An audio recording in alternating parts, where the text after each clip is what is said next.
Assalamualaikum warahmatullahi wabarakatuh. Izin memperkenalkan diri, kami dari kelompok 5 ingin memaparkan sebuah materi yang mengenai materi ketahanan nasional dan bela negara. Baik, di sini saya akan memperkenalkan anggota kelompok kami. Saya sendiri, Alia Deswita Upipa sebagai moderator dan presentator pertama. Yang kedua yaitu ada Atika Elsawitri sebagai presentator kedua. Yang ketiga yaitu ada Cindy Marcelia sebagai presentator ketiga. Dan yang keempat yaitu ada Faiza Azhara sebagai presentator keempat.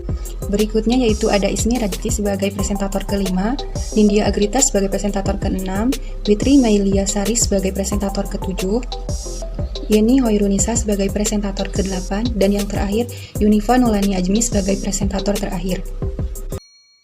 Baik, di sini saya akan menjelaskan materi mengenai konsep ketahanan nasional. Konsep ketahanan nasional terkandung dalam 4 model, yaitu model Asta, Gatra.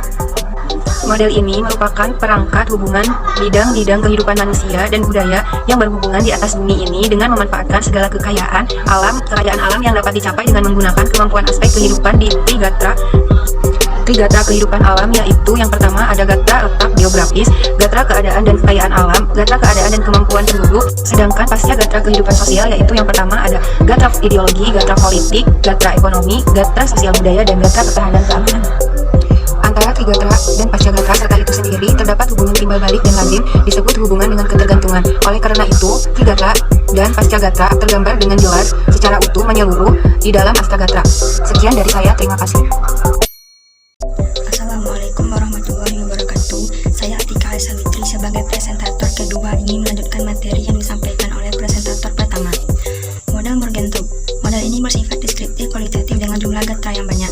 Bila model pertahanan nasional berevolusi secara empiris, maka model ini diturunkan secara analitis. Observasi di atas data kehidupan nasional secara makro dapat dilihat dari luar, sehingga ketahanan bangsa akan tampak dari Gatra yang banyak. Analitis Morgenthau menekankan pada pentingnya kekuatan nasional dibina dalam kaitannya dengan negara lain. Artinya, ia menganggap pentingnya perjuangan untuk mendapatkan power position dalam satu wawasan sebagai konsep konsekuensinya terhadap advokasi untuk memperoleh power position, sehingga muncul strategi ke arah balance of power. Hanya itu yang dapat saya sampaikan. Assalamualaikum warahmatullahi wabarakatuh. Selanjutnya adalah model Alfred Tayarmahan. Ia mengatakan bahwa kekuatan nasional suatu bangsa dapat dipengaruhi apabila bangsa tersebut memenuhi unsur-unsur sebagai berikut. Yang pertama adalah letak geografis, bentuk atau wujud bumi, luas wilayah, jumlah penduduk, watak nasional atau bangsa, dan sifat pemerintahannya. Kekuatan suatu negara tidak hanya tergantung oleh luas wilayah daratannya, akan tetapi tergantung pula pada faktor luasnya akses ke laut dan bentuk pantai dari wilayah negara. Akses laut dapat memudahkan akses perdagangan, yang pada gilirannya membawa kesejahteraan dan penguasaan perekonomian. Sedangkan bentuk pantai yang menguntungkan akan menarik masyarakat lebih berorientasi ke laut. Ada 4 faktor alamiah yang mempengaruhi pembentukan kekuatan laut suatu negara. Yang pertama, situasi geografis, khususnya yang mengenai morfologi topografinya yang dikaitkan dengan akses ke laut serta penyebaran penduduk. Yang kedua, kekayaan alam dan zona iklim. Faktor ini akan terkait dengan kemampuan industri serta kemandirian dalam penyediaan pangan. 3. Konfigurasi wilayah negara yang akan mempengaruhi karakter rakyat dan orientasinya. Akan menjelaskan materi selanjutnya. Model Klein. Menurut Klein, bahwa melihat suatu negara dari luar sebagaimana dipersepsikan oleh negara lain. Baginya, hubungan antar negara pada hakikatnya termasuk di dalam persepsi atau sistem penangkalan dari negara lain sebagai berikut. A. Kekuatan nasional yang dipersepsikan oleh negara lain. B. Sinergi antar potensi demografi. C. Kemampuan militer. D. Kemampuan ekonomi. E. Strategi nasional. Dan yang terakhir, F. Kemampuan nasional atau tekad rakyat untuk mewujudkan strategi nasional. Suatu negara akan muncul sebagai kekuatan besar apabila ia memiliki potensi geografi besar atau negara secara fisik yang wilayahnya besar, dan memiliki sumber daya manusia yang besar pula. Model ini mengatakan bahwa suatu negara kecil bagaimanapun majunya tidak akan dapat memproyeksikan diri sebagai negara besar. Sebaliknya, suatu negara dengan wilayah yang besar akan tetapi jumlahnya penduduknya kecil juga tidak akan bisa menjadi negara besar walaupun berteknologi maju. Terima kasih. Saya Ismi Rajti Kaisa dengan NIM 2101759 sebagai presentator kelima yang akan membahas konsep bela negara. Menurut Sutarman, konsep bela negara terbagi menjadi 2 tipe, yaitu tipe fisik dan tipe non-fisik. Tipe fisik ini berarti, konsep ini dijalankan melalui upaya pertahanan dalam menghadapi sebuah serangan fisik atau agresi. Serangan fisik ini bisa terjadi jika ada pihak yang mengancam keberadaan dan kedaulatan sebuah negara. Sedangkan konsep secara non-fisik berarti upaya aktif dalam memajukan negara dan bangsa. Upaya non-fisik bisa dilakukan lewat berbagai cara, seperti pendidikan, aspek sosial, moral, atau peningkatan kesejahteraan orang yang menyusun sebuah negara tersebut. Singkatnya, cara fisik ini bisa ditunjukkan dengan perjuangan angkat senjata, sedangkan secara non-fisik bisa dilihat dari usaha menjaga kedaulatan sebuah negara lewat proses peningkatan nasionalisme. Sekian. Saya Nindya Grita akan melanjutkan materi dari presentator kelima, yaitu tentang urgensi ketahanan nasional dan bela negara. Urgensi ketahanan nasional itu ada 5. Yang pertama, tegaknya hukum dan ketertiban. Yang kedua, terwujudnya kesejahteraan dan kemakmuran. Yang ketiga, terselenggaranya pertahanan dan keamanan. Yang keempat, terwujudnya keadilan sosial dan keadilan hukum. Yang kelima, itu ada kesempatan bagi rakyat untuk mengaktualisasi diri. Dan yang kedua itu ada bela negara. Urgensi bela negara itu dengan mempertahankan serta menjaga negara dari ancaman luar maupun dalam, dapat berupa dari ancaman militer maupun ancaman non-militer.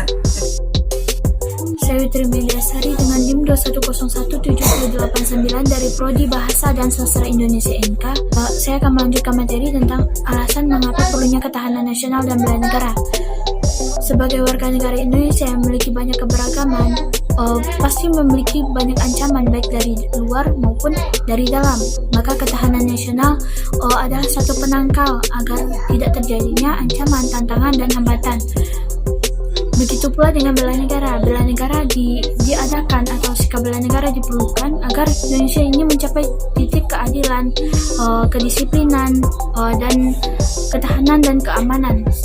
Dua hal itu sangat diperlukan karena Indonesia itu bukan tentang ketentaraan saja, tapi tentang aspek sosial, budaya, ekonomi, dan hal lainnya yang menyangkut dengan Indonesia agar tetap aman dan tentram. Itulah alasan mengapa perlunya ketahanan dan bela negara. Assalamualaikum warahmatullahi wabarakatuh. Saya Yeni Nisa dengan NIM 2123452 sebagai presentator ke-8 akan menjelaskan tentang sumber historis ketahanan nasional dan bela negara. Menurut Sunardi, gagasan tentang ketahanan nasional itu bermula pada tahun 1960-an di kalangan militer Angkatan Darat di SSKD yang sekarang bernama Siskoat.